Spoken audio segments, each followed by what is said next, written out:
Welcome to lecture 34. So today we'll talk about capacity in a little more detail. So let us start with our symmetric channel. So symmetric channel is system where suppose there are m symbols this side, so m vectors in boolean n vectors you can say. So this is the x side, the random variable x side. So the alphabet we can denote as this curly x, we can whose cardinality is say m, and this side at the receiver end we have the random variable y whose cardinality is also suppose same. So we have the transition probability matrix, and that transition probability matrix is denoted by a square matrix whose size is m cross m.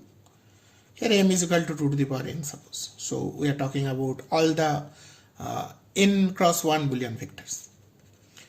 So these are the different possible vectors, and from every vector to every vector there is a transition probability. And now we say that this this channel is symmetric if, so symmetric channel we can,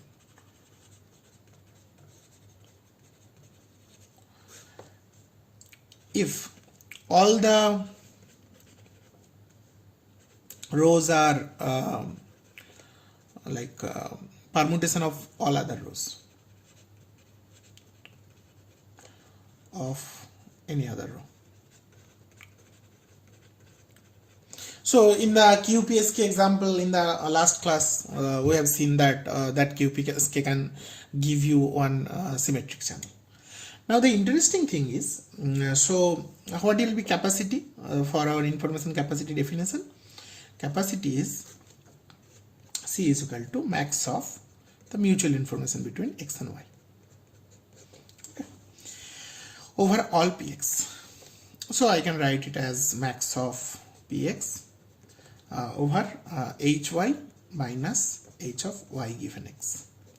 So let us compute this conditional entropy first, h of y given x. So we know what is the conditional entropy h of y given x. It can be written as summation of px h of y given small x, and you run it for all x. Okay. So these x's are basically these rows. So when you fix x, you are basically fixing one element, and this hy given x is basically the entropy when the source symbol is basically that x. So it depends on that particular row. So h of yx, y given x. So suppose that particular row is for any x, that particular row is say q1, q2 up to qm. So these are the different probabilities such that summation qi I is equal to 1 to m is 1, and all other rows are permutations, so they are all basically q1 to qm in different orders. Okay, so different orders. So hy given x is essentially minus summation qi log qi I is equal to 1 to m.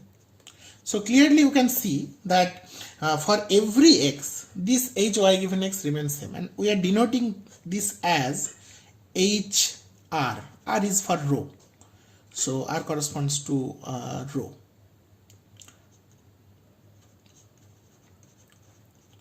Then hr. So now what is hy given capital X? It is basically summation px hy given x, and all hy given x is this hr. This is true for all x because the rows are permutations. Then the conditional entropy is h of y given capital X is summation px h of y given small x, and this is for over all small x's. So this is your constant, which is hr, and summation px. Now summation px is 1, so this becomes hr. So your mutual information between x and y is hy minus hy given x, which is hy minus hr. Now we have to maximize this to get capacity. So capacity is basically maximizing this IXY over all PX, which is max of HY minus HR.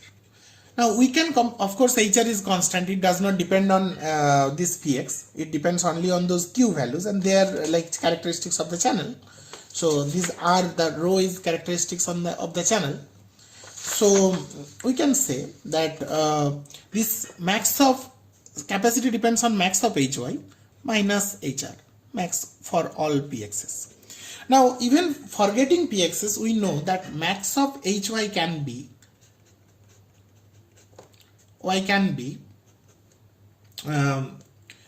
obtained, max of H1 can be obtained if only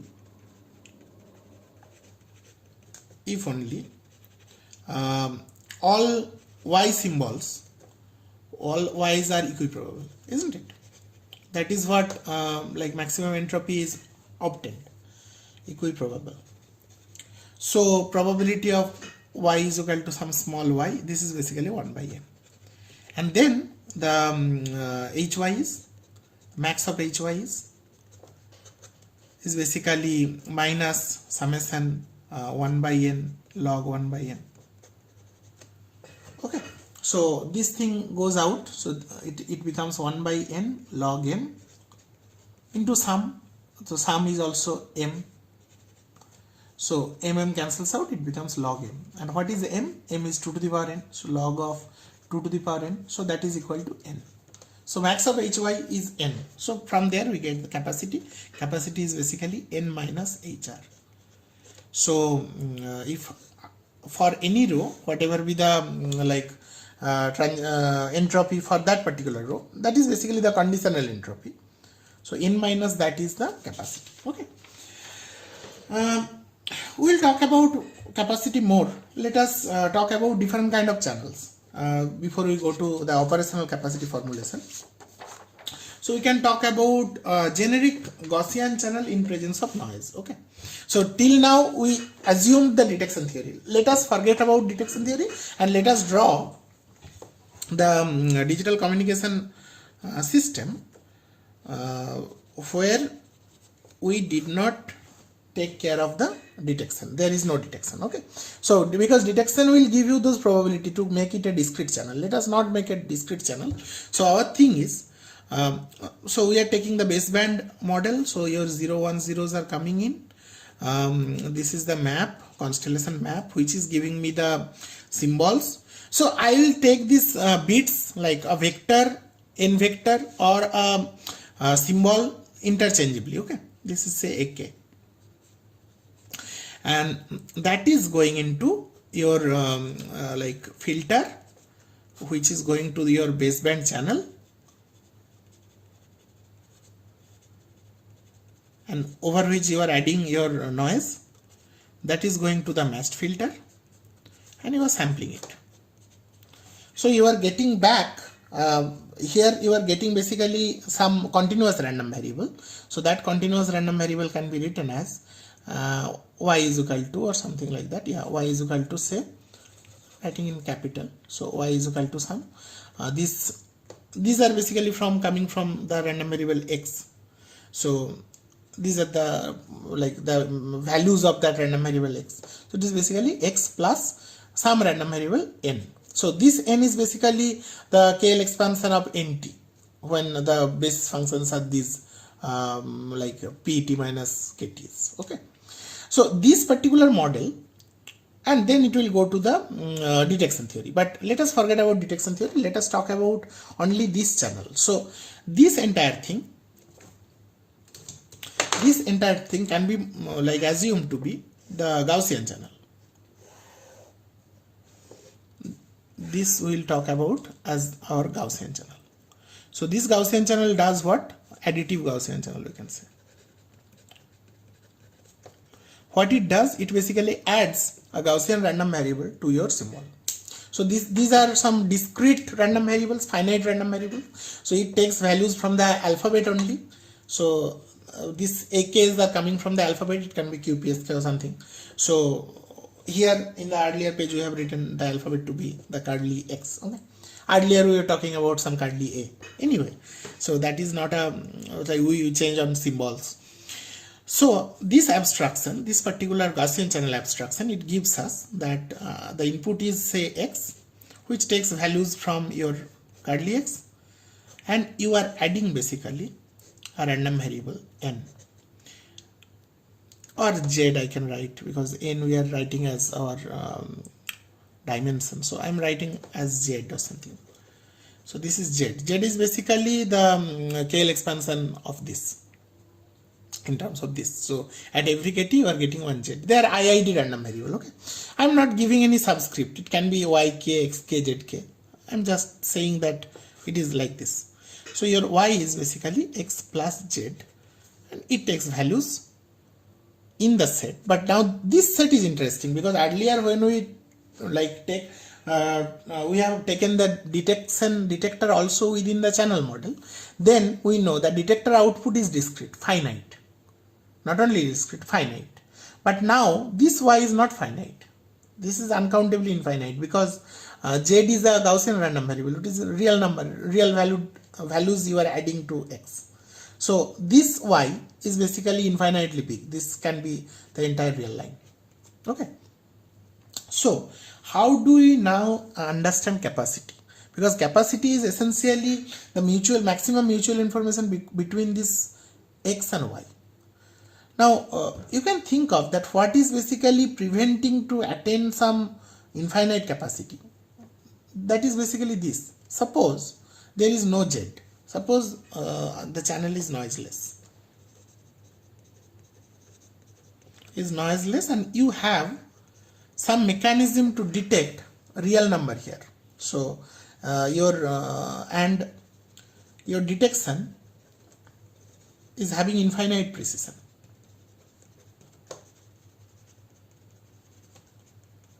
It can exactly detect Y.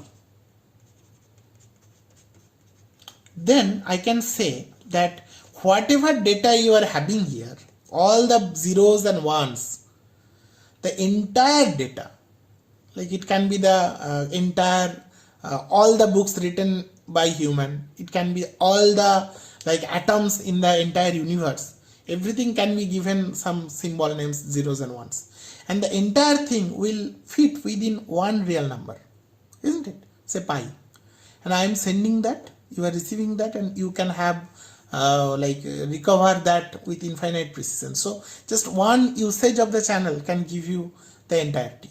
So that means, like, if the variance of Z is 0, if it is noiseless, if say variance of Z is 0, then the capacity is essentially infinity. Okay, provided you have some ideal receiver, ideal detector at this time. So what is creating trouble, what is making the capacity to be finite, is basically the noise, its variance. Now we know that to develop that capacity, there is another constraint, which is basically the power of the input random variable. So the input random variable, it is taking value from this set. So I can say that the average power or average energy, this is like one usage of the channel. So the average energy is basically expectation of X square, that we are saying that this is less than some E. Okay, that is like the expected energy of the input. This is another physical constraint. This we have seen within that constellation design also, because we cannot use the entire real line for PM or entire complex plane for QM design. It has to be constrained. So this is the expected energy per symbol. Then let us generate the formulation for capacity. What will be the capacity? And the noise is having the power spectral density, say N0 by 2, or I'm just writing variance. So variance of Z is simply sigma square. Okay, suppose. Then what will be the capacity?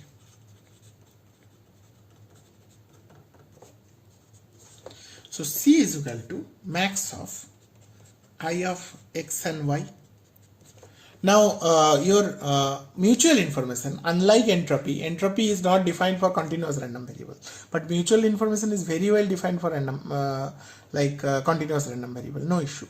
Why? Because you know that the entropy of a discrete random variable and the differential entropy of a continuous random variable is related by the quantizer, the quantization increment delta. That we have seen already in our previous lecture, so where we discussed about differential entropy. I'm not going there. So that same factor will be subtracted from both the end, and we know that the mutual information, it can be written as the difference between the differential entropy as well.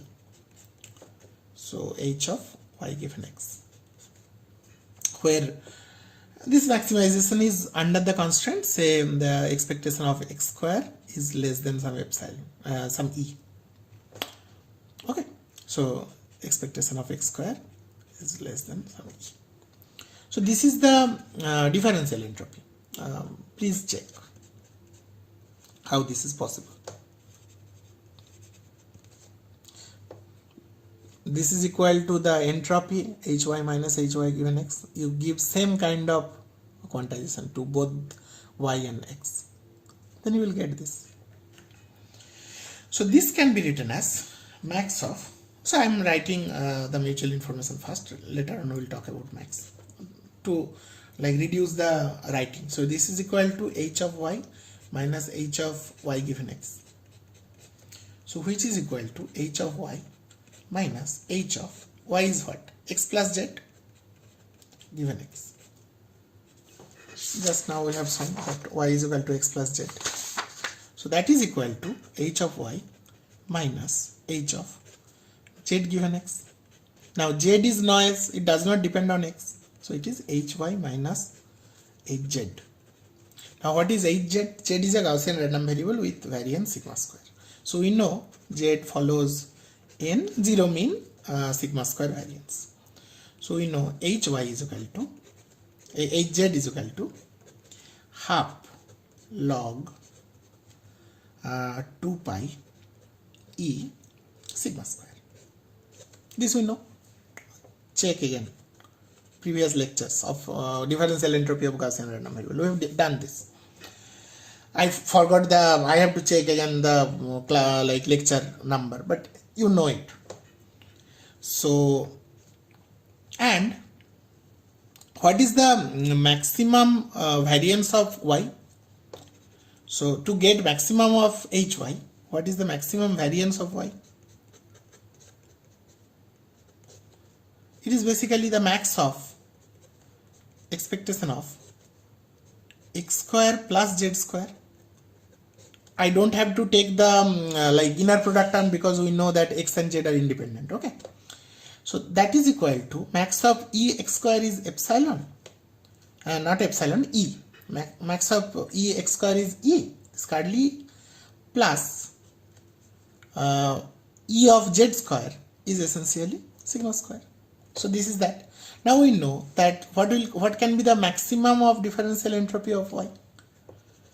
So maximum of differential entropy of y is obtained if y is Gaussian.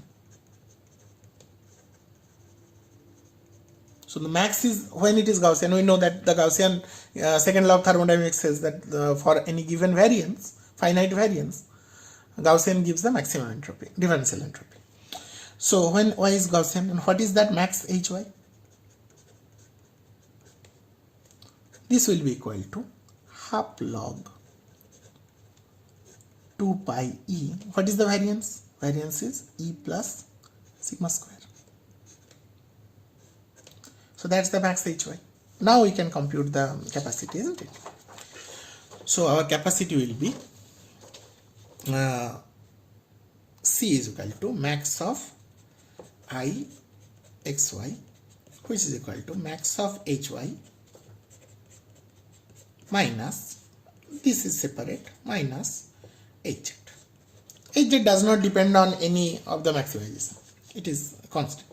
So this is equal to half log 2 pi e E plus sigma square minus half log 2 pi E sigma square. So what is that? That is half log 2 pi cancels out. It is basically E plus sigma square by sigma square, which is half log 1 plus E by sigma square. So that is the capacity of a Gaussian channel. Okay. We can generalize further. So from our this model, we can now go back, like forget about this map and all. We can go back to our raw baseband signals, and we can talk about some band limited and time limited signals. So forget about these maps and all. So which we can say that waveform channel, say AWGN waveform channel.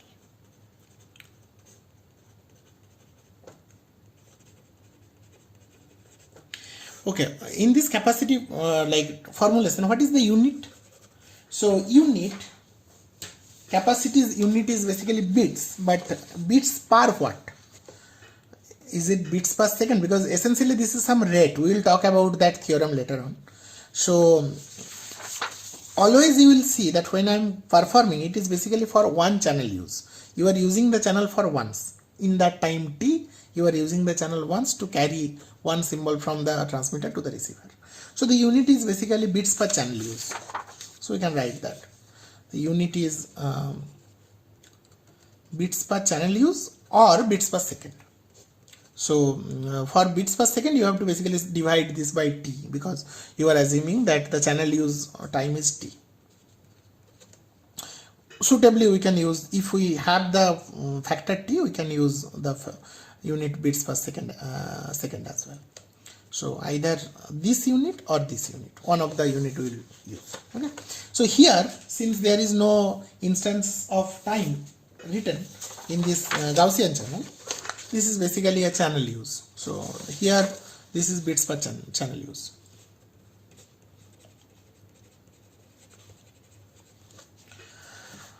Let us move to the AWGN waveform channel. This is interesting. Now I am not talking about any symbols. My channel is now a baseband channel. So input is xt. Xt is coming from after pt. Okay. So the pt is here. I am not drawing the previous part. Previous part is coming from the symbol basically. And now this is your baseband channel. And what it does, it adds the noise, say nt, and you are getting some yt, and then it will go to qt. Earlier our abstractions were taking this pt and qt within our channel model, such that you can do the orthogonal expansion of the process. These are baseband waveforms, signals or sample functions. Such that we can work with some vectors, etc. But right now we will talk about this xt and yt. So forget about everything else. Our channel is the true baseband channel. So within the channel model, only thing which are included are the baseband to passband and passband to baseband conversions. Those things are included, the modulator and demodulators within the baseband channel model. Okay. Then your yt is equal to basically xt plus nt. Now what I will do, I will take the liberty of our understanding of dimensions. Okay, what we have done earlier.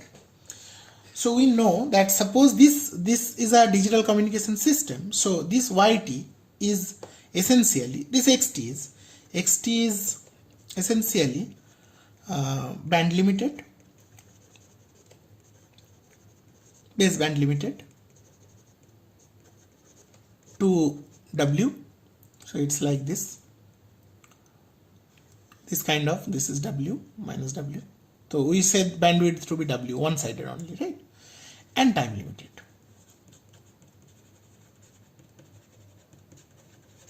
T. So we know that in this setup, we know the dimensionality or degrees of freedom is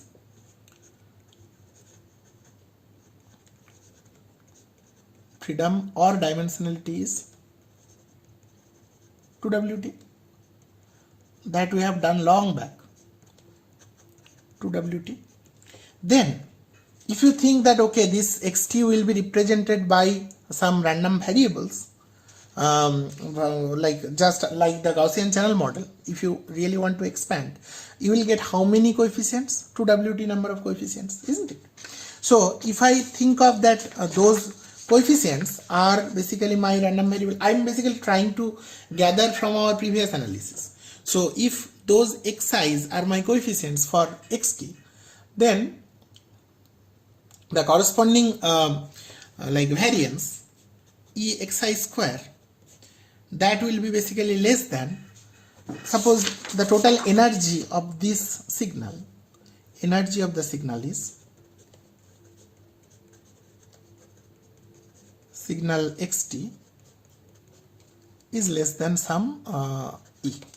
That is the total energy. Okay. So for each random variable, the energy will be basically that e by 2wt, because there will be 2wt total number of random variables in that expansion, which I can write in terms of power also. E by t is power, so p by 2w. We can write like that.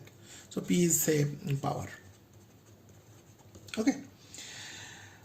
And if you think of the Gaussian random variables which will be thus generated, that will be equal to n0 by 2. That is the power spectral density of the AWGN, isn't it? So from our previous understanding of the Gaussian channel, it will be half log 1 plus e by 2wt.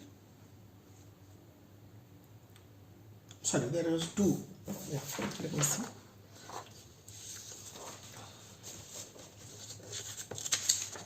Yeah. Yes, e by sigma square. Sigma square is basically n0 by 2. So e by 2wt, 2wt divided by n0 by 2.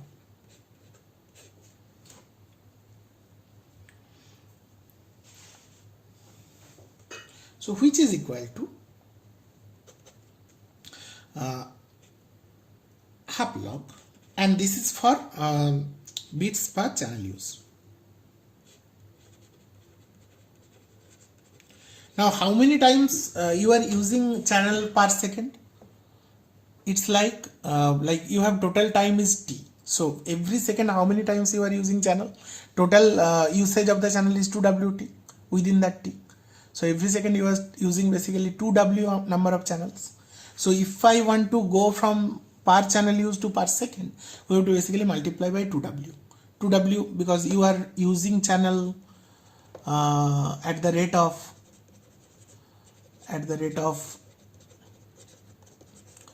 2w channel use per second. So that factor you have to multiply. Later on I am doing it. So this is equal to 1 plus e by w n0 t, wt n0 bits per channel use. Or we can write it to be 2w by 2 log of 1 plus, I can write in terms of the power also, p by w n0 bits per second, which is w basically, w log 1 plus p by w n0 bits per second. So this is the famous formulation of Shannon. So Shannon developed it. Okay. In that famous paper of like mathematical theory of information. However, this is nothing new. We already developed something close, that is the Kolmogorov's epsilon entropy. Now I will show you that how we can get the same formula using that epsilon entropy concept.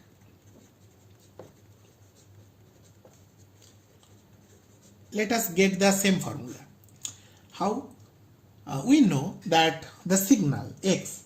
So what is the power of the signal?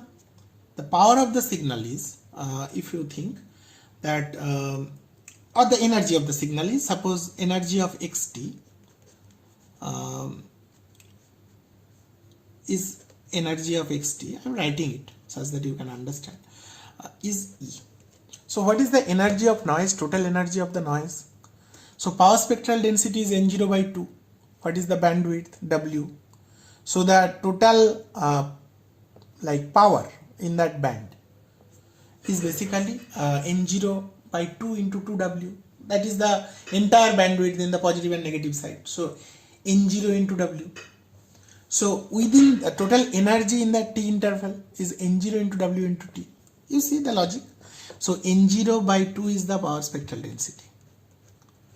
So in the total band, the band is from minus W to W, right? Minus W to W, that is the band, base band. So the total power over there,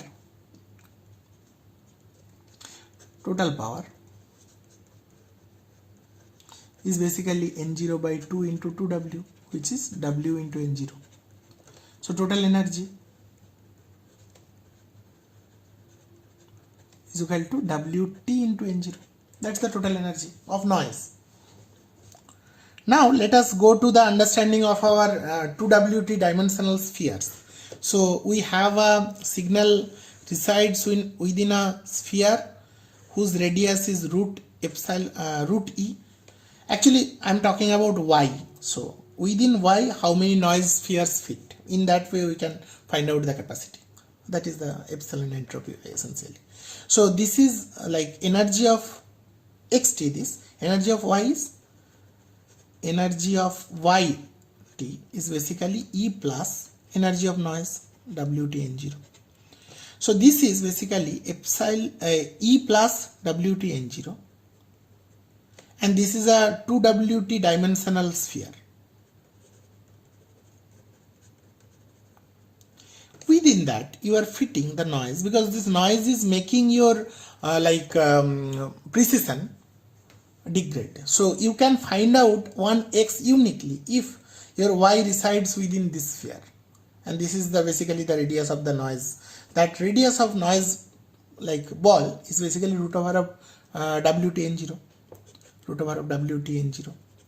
So how many ball can fit within that space?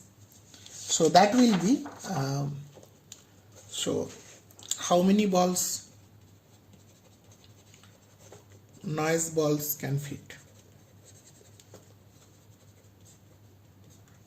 That number is basically the total number. Number is equal to some constant k. That k is basically the volume. For the volume factor, we have discussed this, right? Of root over of epsilon E plus Wtn0 whole to the power 2Wt divided by, this is the volume of the sphere, the bigger sphere, divided by the area of the volume of the ball, that is root over of Wtn0 whole to the power 2Wt. K cancels out, it will be E plus Wtn0 divided by Wtn0 whole to the power Wt. So that many number of different signals possible, so which can be detected uniquely at the receiver side in presence of noise. So we can say that the capacity will be basically representation of this in terms of bit, and this is for the entire duration. So it will be Wt for the entire time t. So in t time, the amount of information which can be transmitted, information can be transmitted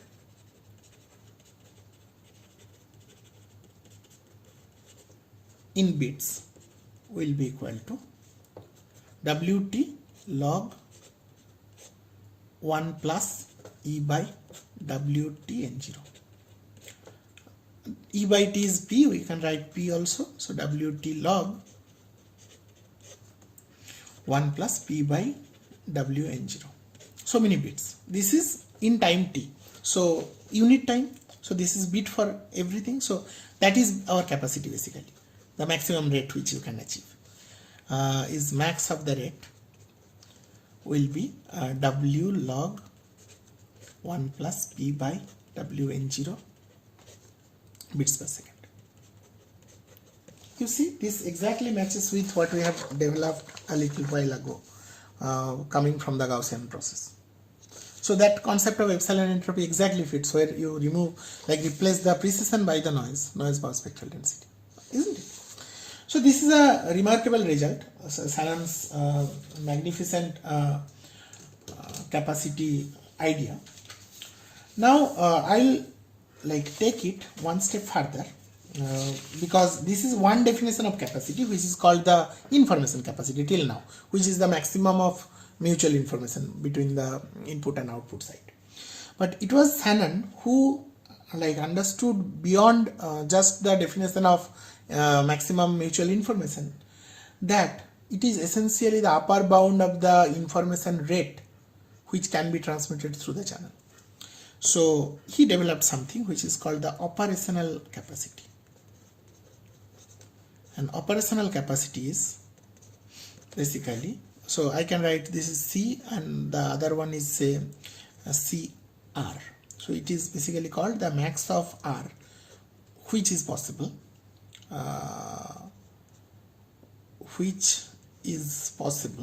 for arbitrary small probability of error.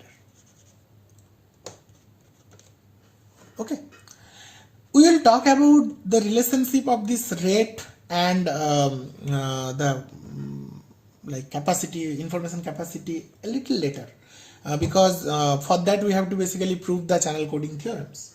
But before that, I will try to give you some clue about coding, because and asymptotic equipartition property, how it again comes here for channel and understanding of capacity. This particular operational capacity we will take up during the channel coding theorems, which we will talk about in the next class. But before that, let us develop some intuition. This will be in class 35, lecture 35. So before that, let us develop some intuition regarding how this channel coding comes. Okay. So what we are doing that this is your input side. Suppose the input alphabet, this is your output alphabet, this is the channel. The channel is basically represented by, let us go back to our discrete channel model, okay, because that will be required for our channel coding theorems. And these three models which we have shown you, the discrete channel model, the Gaussian channel model and the waveform channel model, they are equivalent. Obviously, they are different abstraction levels, nothing else.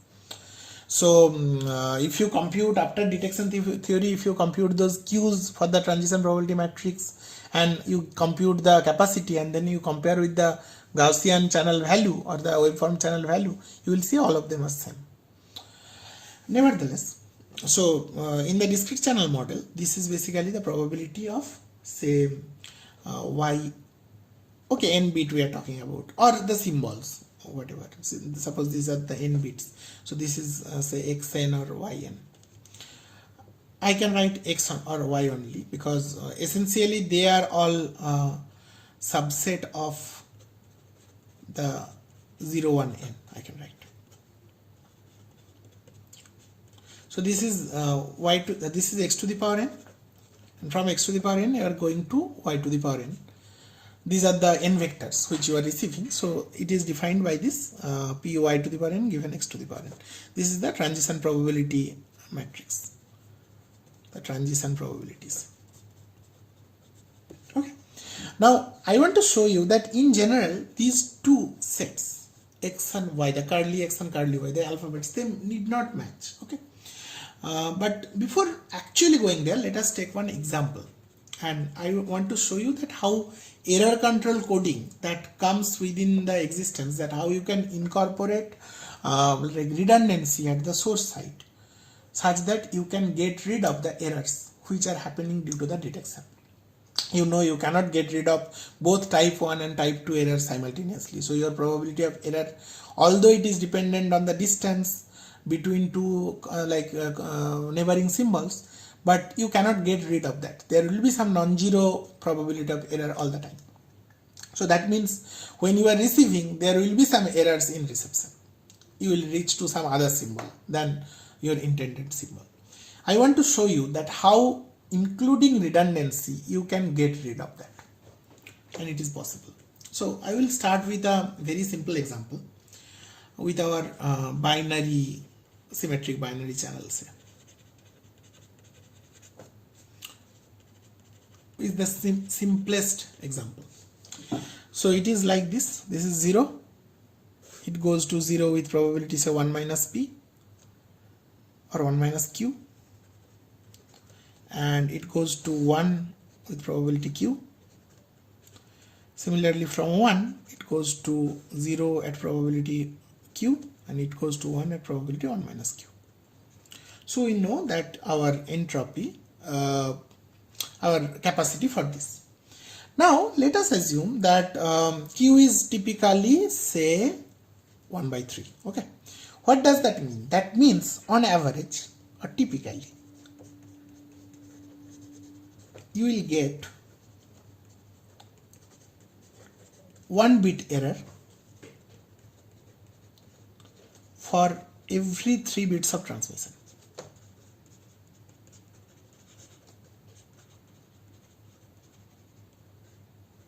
Okay, so you are sending 3 bits through the channel, you will get 1 bit error every time, like on the average typically for every 3 bits.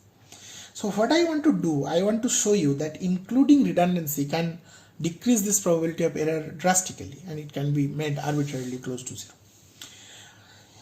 Let us talk about one example. So what I do, I will basically replicate the bit which we want to transmit. So instead of, suppose you want to transmit 0, instead of transmitting 1 0, transmit. So this is like your channel code. So I can say this is like your channel encoder.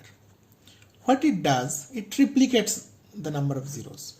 So you generate 3 zeros. If you are sending 1, your channel encoder will make 3 ones, suppose. Then what will happen? So you are increasing redundancy. You are increasing 200% redundancy. So basically your effective bit rate is like decreased by 1/3. So in the time you are supposed to send 1 bit, if that is say like t, so you are using 3t time to send that 1 bit. So your rate is becoming 1/3. But at what benefit? The benefit is that now your channel, which basically corrupts the bit once for every 3 bits, so it will map this 0002 either, typically either to 001, the LSB is corrupted, or 010, the second bit is corrupted, or 100, the first bit is corrupted. So this is what the channel will do, since the crossover probability is like 1/3. So one of them is corrupted. Similarly, from 111, it can corrupt to 110, 101, or 011. So 1 bit is corrupted. Now at the receiver side, you will find either this or this or this, or even 000 also if there is no error. This or this, or 111 if this is not no error. So I am writing them as well. So what my detector will do now? So I can write this as your channel decoder. So what the channel decoder will do, it will basically take these 3 bits and find out, like run a maximum operation and find out that which bit appears maximum out of those 3. So clearly in all four like 3 bits symbols, the maximum number of bit here is 0, the maximum number of bits here is 0, the maximum number of bits here is 0, the maximum number of bits here is 0. So it will find out 0. Similarly here, you run the same maximal channel decoder. So some max, it finds the max operation, like max number of bits within that string. You see, max is 1, max is 1, max is 1, max is 1. So it gives you 1. You see, even if the channel is noisy, you get back the exact thing. So this is the intuition. You add redundancy. So this is just the opposite of source coding in that sense. Source coding removes redundancy. It basically strips the entire redundancy and it brings back to your entropy or entropy rate of the source. Now in channel encoder, like adds redundancy to combat noise such that you can reduce the probability of error. So if you visualize from a like say binary cube, you know, right? So for 3 bits I can draw the binary cube like this. Suppose I draw the binary cube in this way.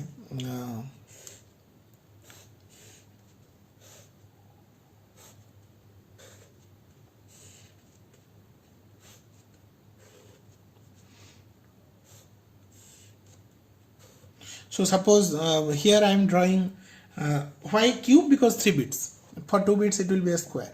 So this is say 0 0 0, this is say 0 0 1, this is say 0 1 0, and this is say 1 0 0, this is say 0 1 1, 1 0 1,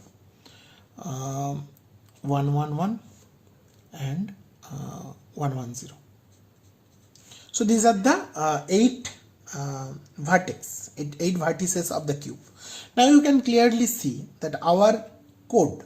So at the x side, what are my symbols? There are only 2 symbols. What are the total possible number of symbols? 8. So 0 1 to the power 3. The cardinality of this set is 8. However, your x, that is 2, because you are sending only 0 0 0 and only 1 1 1, nothing else. Now at the receiver, you are receiving either these 4 or these 4. So for these 4 you are giving back to 0 0 0. For these 4 you are giving back to 1 1 1, which is representative of 1. So those are basically this 0 0 0 0 0 1 0 1 0 1 0 0. They are basically these symbols. This, and this. So you have some boundary which can be drawn in the like channel decoder boundary, which is basically some plane passing through this, such that it partitions this side and this side. This is like a plane which is passing through this. So one side, these are the symbols which will be mapped back to 0, and this side, these are the symbols which will be mapped back to 1. This is to 1, this is to 0. So you can visualize like you know that in Boolean geometry, the distance between 2 Boolean vectors is called the Hamming distance. You know this, right? In digital electronics you have learned this. Hamming distance is basically the L1 norm, you can see. It is basically the L1 distance between 2 vectors. So the distance between say 0 0 0 and 1 1 0 is basically 2. L1. 0 minus 1, 0 minus 1, 0 minus 0. Add these 3, you will get 2. So Hamming distance of 1 from 0 0 0 is this. Hamming distance of 2 from 0 0 0 is this and this. And Hamming distance of 3 is from this here to here. So you can clearly see that the symbols which are mapping back to 0 are basically the neighbors. Neighbors means having Hamming distance 1. From 0 0 0, these 3 are having Hamming distance 1. From 1 1 1, these 3 are having Hamming distance 1. So they are mapping to like by the channel decoder to the corresponding symbol.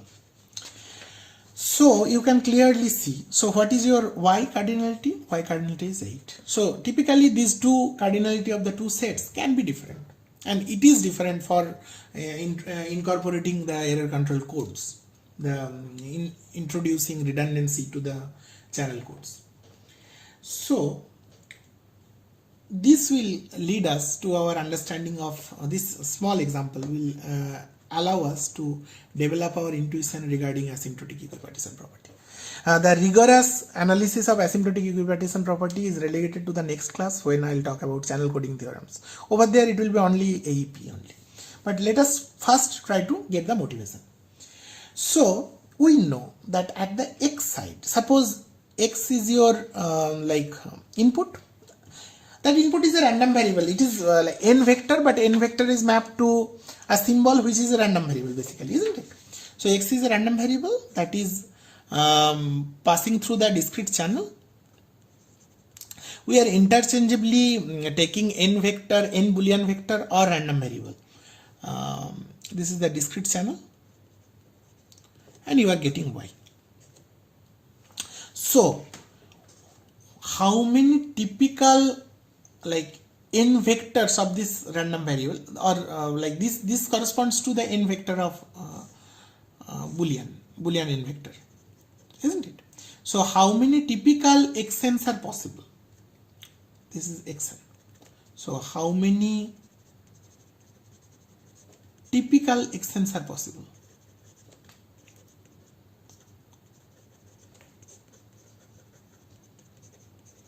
So asymptotic equipartition property says the number is 2 to the power nhx.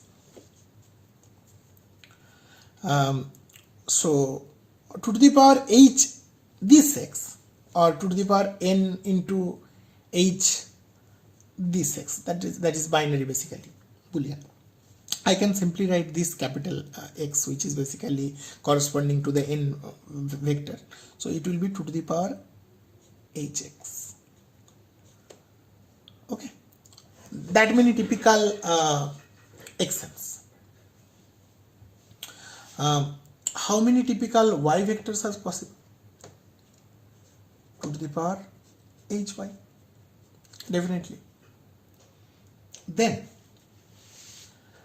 you can visualize now the two spaces. So this is the x space, this is the y space, suppose.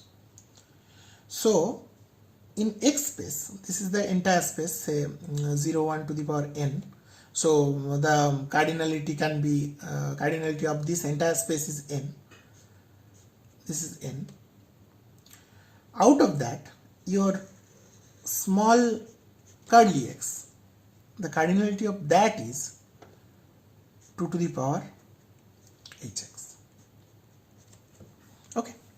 Similarly here, the cardinality of the entire space is 0, 1 to the power n, which is n. Cardinality of the y space is 2 to the power hy. That is fine. Now interesting thing is that suppose one particular symbol or one n vector appears here. Now that is moving to here with probability p yn given xn. This is the xn. Then what are the possible y's which can generate here? Because this is probabilistic, it will not go to 1. It will reach some symbols, some vectors here. Just like we have shown that from 0, 0, 0 you are reaching those 4s. This and this. Similarly you will reach something. So what is the typical number of that? That typical number is basically that I am writing here. So for every xn, typically you will get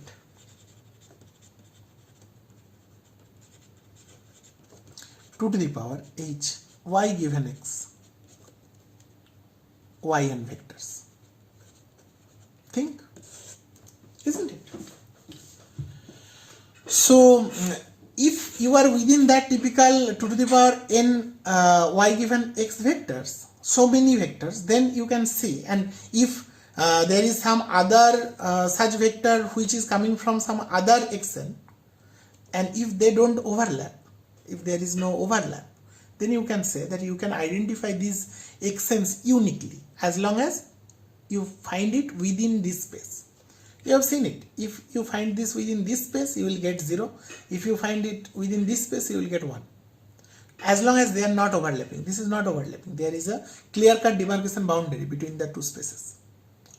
So you are basically fitting those balls within this sphere, and those balls are having size 2 to the power h y given x, and the total size is 2 to the power hy. So how many such balls can fit?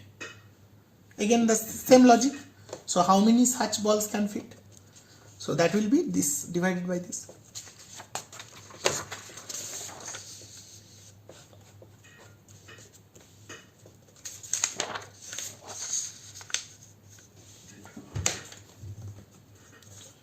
So how many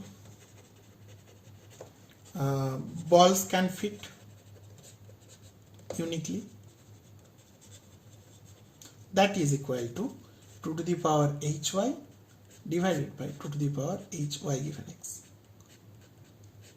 So which is equal to 2 to the power hy minus hy given x, which is 2 to the power ixy. So what is the maximum of that? Maximum ball. That will be max of this. So that is basically the max of like the symbols which can be uniquely decoded, can be decoded without error.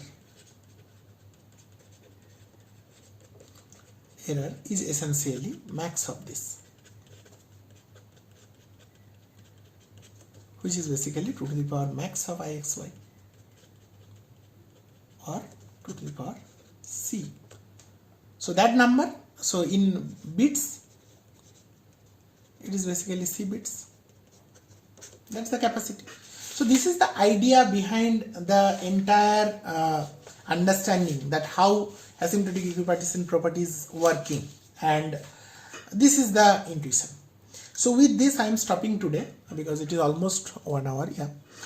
In the next class we will develop this asymptotic equipartition property more rigorously, and then we will proceed towards the Shannon's channel coding theorem. So basically talking about the channel codes, random codes, and we'll show that how that code can be achievable. Okay, so till then, bye. Please listen to these videos because these are something very crucial, and you will learn many things if you listen carefully. Okay, bye. Oh, I wanted to discuss one thing which I forgot. That is in the since those 3 capacity formulations for 3 different channels, they're equivalent, we want to see that how much the capacity can increase. So our objective is basically to increase capacity, because capacity is the maximum rate by which you can do transmission, and our objective is always to increase the bit rate through any channel. So how capacity can increase? So let us take the most fundamental channel capacity definition, which is the waveform channel, band limited waveform channel. So we know that for a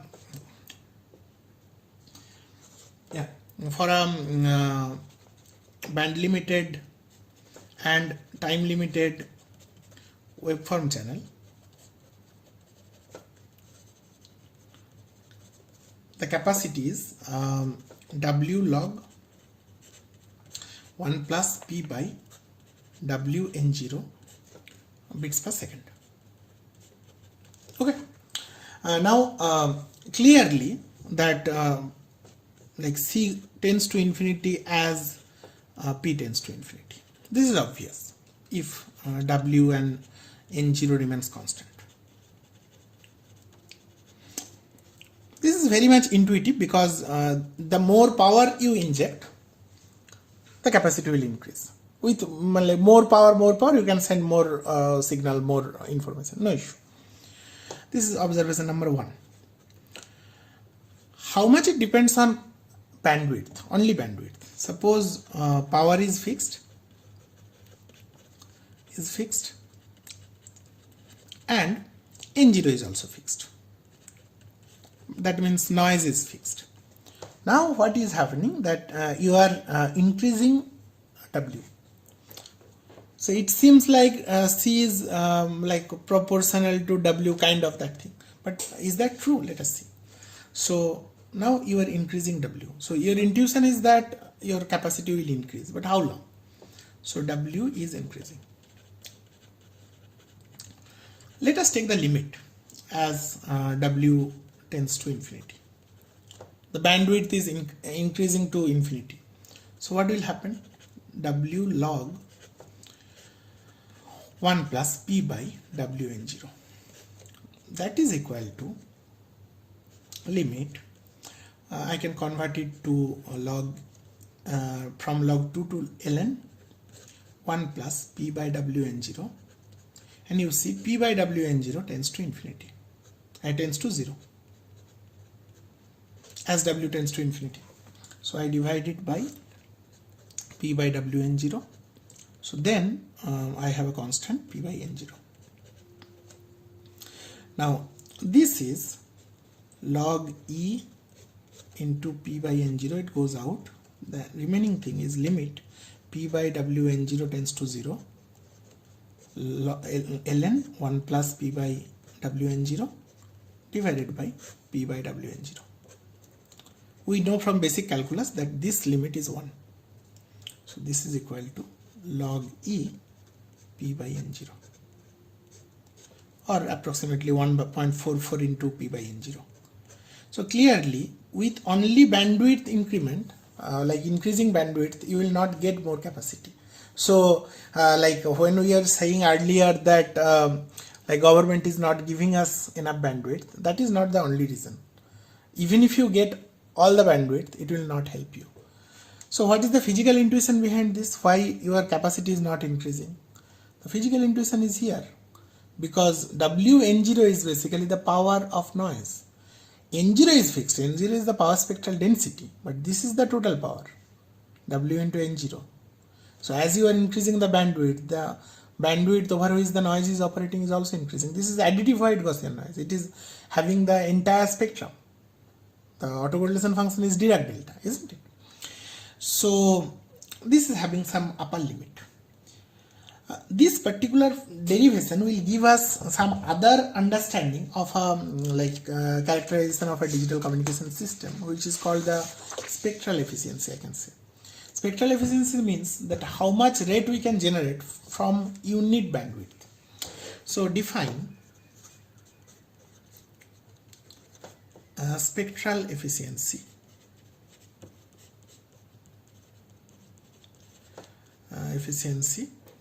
Let us write that by rho. Rho is equal to, say, R by W. R is the rate, maximum rate. So clearly it is less than capacity by W, because capacity is the upper limit. We will prove that in the next class, but I am using that.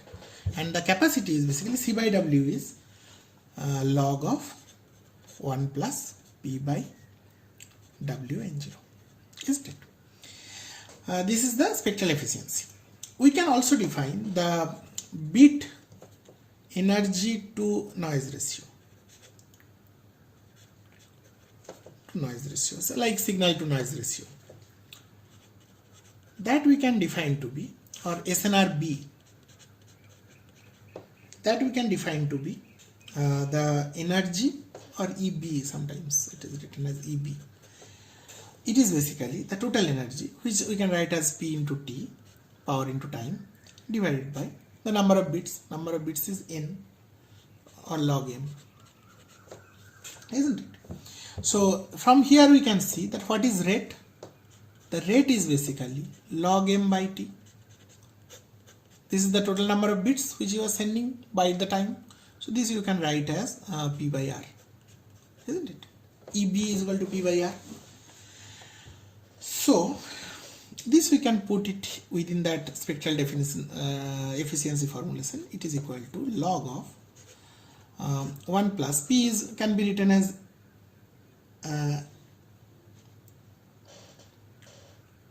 so P we can write as REB divided by W N0. Now R by W is rho. So log of 1 plus rho, and EB by N0. Yeah, this is basically the energy, not SNRB. This is the energy. SNRB is EB by N0, I can say. SNRB is equal to EB by N0. This is the energy per bit. This is the energy per bit. SNRB is EB by N0, say. So rho, R by W is rho, and EB by N0 is SNRB. Okay. So from here we can get that 2 to the power rho is equal to minus 1 by rho is your SNRB. Just reshuffle So not equal to, it is basically less than, yeah, less than equal to, less than equal to. So SNRB is basically greater than, it has to be greater than this. Now this particular value is having a nice limit, so we can get some lower limit of this. So to have, so what is the minimum SNRB required, minimum in a bit per energy to noise ratio required to have reliable communication. So to have reliable communication means all this thing is this, when this spectral efficiency is within R is less than C, we know that the we will show you that the probability of error can be brought down to arbitrarily close to 0. So that is reliable communication. So to have reliable communication, we need at least some positive spectral efficiency. We need rho to be greater than 0. So what should be the minimum SNRB?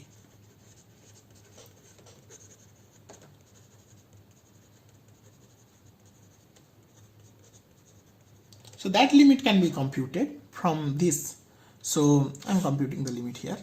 So limit 2 to the power rho minus 1 by rho, rho tends to say 0 plus.